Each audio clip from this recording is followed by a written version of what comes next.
Hello everyone, আজকে আরেকটা নতুন ভিডিওতে তোমাদের সবাইকে ওয়েলকাম। আজকে কিন্তু আমার ডেলিভারি ব্লগটা তোমরা আগেই দেখে নিয়েছো ভিডিওটা, সেটার সারাদিনের ব্লগটা দিচ্ছি। মানে হসপিটালে যে কদিন ছিলাম আমি কি করেছি, কখন উঠেছি, কখন গেছি হসপিটালে। এটা মোটামুটি সকাল 6:30 7টা বাজে। সকালে সবটা আমি রেডি হয়ে স্নান করে রেডি হয়ে ঠাকুর নমস্কার করে, দেখো গিনি তখনও ঘুমাচ্ছে, কেননা 7টার সময় তো আর গিনি ওঠে না। কিন্তু আমার কিন্তু অ্যাডমিট হওয়ার টাইম 7টা ছিল, কিন্তু গিনিকে কার কাছে রেখে যাব, মোটামুটি সবাই যাচ্ছে আমার সাথে, সেই কারণে আমি 7:30 8টার দিকে অ্যাডমিট হয়েছি। ডক্টর তো বারবার ফোন করছে যে কী রে, ভর্তি হয়েছিস তুই, এখনও হোসনি, বেরোসনি বাড়ি থেকে? তো শুক্লাদি বাড়িতে আসলো, দেন আমরা বেরিয়ে গেলাম বাড়ি থেকে। আর বেরোনোর সময় দেখো গিনিকে একটুখানি আদর করে যাচ্ছিলাম, কিন্তু আমি কাঁদিনি। মনটা তো ভীষণ খারাপ হয়েছে, আগের দিন রাতে খুব কান্নাকাটি করেছিলাম, কিন্তু যাওয়ার সময় আমি একদম কাঁদিনি, খুব মন শক্ত করে গেছি গিনিকে চুমু দিয়ে। হ্যাঁ, আর গিনি জেগে থাকলে তো ভালোই হতো, কিন্তু একদিকে ভালো হয়েছে, ও খুব কষ্ট পেত আমাকে বেরোতে দেখলে, যে আমি ওকে নিয়ে যাচ্ছি না, কোথায় যাচ্ছি। তো সবাইকে দেখো আমি টাটা করে সবাইকে আসছি বলে বাবার ফটোর সামনে নমস্কার করে আমি বেরিয়ে গেলাম। বেরোতে বেরোতে মোটামুটি 7:30 বেজে গেছিলো। কি দীপা মাসির হাসি দেখো, আর এখানে দাদু ভাইয়েরও হাসি দেখো, কত খুশি যে নাতি নাতনি আনতে যাচ্ছি ওদের জন্য। তো 7:30টার দিকে বেরিয়ে গেলাম, আর 8টার মধ্যে আমরা পৌঁছে গেলাম।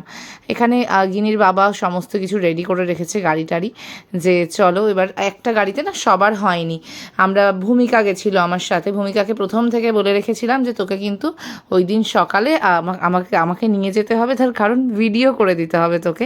আরেকটা ব্যাপার, বাড়ির বড় মেয়ে আর বাড়ির সব থেকে ছোট সদস্যকে ও আনতে যাচ্ছে, তাই দিদিভাই বললে ইপসিতা সবার যেহেতু গাড়িতে হবে না, আমি অটো করে চলে যাচ্ছি, তোদের আগে পৌঁছে যাব। তো হ্যাঁ, মোটামুটি আমাদের একই সাথে পৌঁছেছে।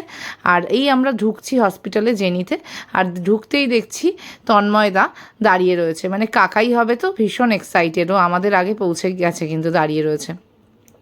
এখানে আমাকে বলল যে পেশেন্টকে অ্যাডমিট করে নেওয়া হবে, আর যেসব ফর্মালিটিস রয়েছে সেগুলো আমার হাজব্যান্ড করবে এখানে। তো তার আগে বলছিল আমার একটুখানি দাঁড়াও না ফর্ম ফিল আপের সময়, কিন্তু আমার ডক্টর ফোন করে বলছে যে না, মোটামুটি 8:30টায় ওটি বুক করা রয়েছে, এক্ষুনি তোকে ভর্তি হতে হবে। তো দেখো ওরা ফর্মালিটিস করছে, আর আমি অ্যাডমিট হওয়ার জন্য প্রিপেয়ার। আর একটুখানি তো কষ্ট তো, মানে টেনশন তো হচ্ছিলই, আর কষ্ট তো একটু লাগেই এই টাইমটা। আনন্দ একটা অন্যরকম মিক্সচার একটা ফিলিংস, যারা মা হয়েছো তারা প্রত্যেকে রিয়েলাইজ করতে পারবে, আর যারা আমার ফিলিংসটা রিয়েলাইজ করতে পারছো আমাকে কিন্তু কমেন্ট করে জানিও যে সত্যি মিক্সচার ফিলিংস হয়, তো একটা টেনশন হয়, একটা কষ্ট হয়।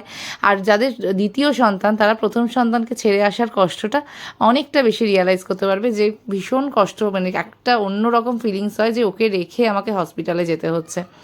তো দেখো আমার এখানে ওটি চলছে, আর এখানে ওটি হয়ে যাওয়ার পর বের করেছে, জেনে গেছে ওরা আমার কি হয়েছে।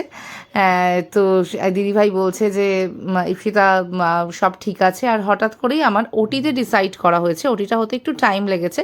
আমার একটা ওভারিয়ান সিস্ট ছিল, যেটা ওটিতে ডিসাইড করেছে ডক্টর যে সিস্টটাও অপারেশন করবে। তো উনি ওভারিটাকে একদম ঠিকঠাক করে রেখে আমার সিস্টটা অপারেশন করে দিয়েছে। তো একদিকে ভালো হয়েছে, এক ঢিলে দুই পাখি মারা যাকে বলে, মানে একটু কষ্টটা বেশি হচ্ছে আমার স্টিল নাও, কিন্তু তবু আমি যথেষ্ট, একবারে আমার দুটো অপারেশন হয়ে গেছে। তো ওরা সবাই দেখিয়ে দিল যে আমার বেবি বয় হয়েছে, ছেলে হয়েছে। এখানে ছেলের বাবা, মেজো জেঠি, এরা কত আনন্দ। আর এটা হচ্ছে সৃঞ্জয়ের বেস্ট ফ্রেন্ড তন্ময়দা, যাকে আমি রিয়ালাইজ করেছি, ফিল করেছি আমার থেকেও বেশি সৃঞ্জয় ভালোবাসে।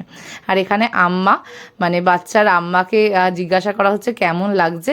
এখানে মা বলছে যে আমার তো বয়স বেড়ে গেল, 6টা নাতি নাতনি হলো, খুব ভালো লাগছে। কিন্তু মায়ের মুখটা দেখে বোঝা যাচ্ছে মা একটু ইমোশনাল হয়ে গেছে, মানে মা বাবার কথা বলছিল, যে যার দেখে যাওয়া সে তো দেখে যেতে পারলো না।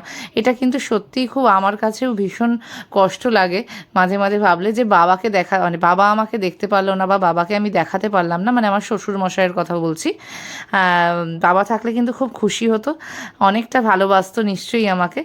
আর একটা সবথেকে আনন্দের বিষয় কি জানেন, আমার বেবিটা কিন্তু একদম ওর দাদুর মতোই দেখতে হয়েছে। যে আসছে দেখছে সে সেই বলছে যে তোমার শ্বশুরের মতো দেখতে হয়েছে।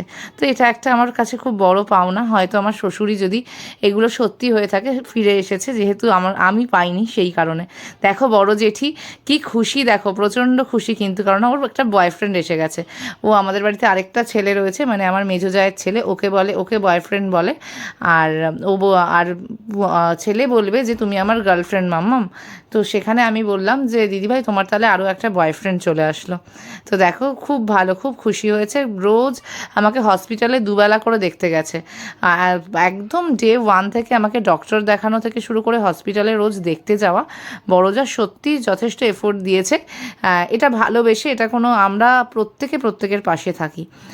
এরপর নেক্সট ডে দেখো আমাকে খেতে দিয়েছিল সলিড ফুড। ওই দিন তো একদম 8টা সেলাইন চলেছে, কিচ্ছু খেতে দেয়নি।